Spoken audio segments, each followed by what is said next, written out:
Welcome to the last breakfast. Please enjoy the video. Start by mapping the fretboard visually and verbally across all 6 strings. Learn each open string note immediately, and then add the chromatic sequence. Remember that each guitar fret equals 1 semitone or half step along the neck. Practice finding the same note in different positions to learn octave shapes. Use the E shape and a shape as landmarks for quick navigation. Spend short daily drills to build muscle memory and visual recall on the neck. Learn major and minor scales by memorizing the whole and half step pattern. Practice constructing triads by stacking third intervals on each scale degree. Use intervals like third, fifth, and seventh to build major, minor, and dominant seventh chords. Apply bar shapes to move chord forms up and down the neck efficiently.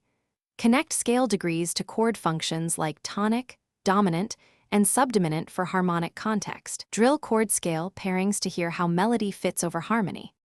Practice improvisation by using pentatonic and modal scales over a 12-bar progression. Focus on landing chord tones on strong beats to outline the harmony clearly. Learn common licks and transpose them by shifting shapes up the neck to change keys. Analyze songs by writing chord charts and identifying scale choices for each section. Use call and response practice to develop phrasing and rhythm placement. Record and review your playing to refine. Thanks for watching. If this was helpful, leave a like and consider subscribing. See you next time.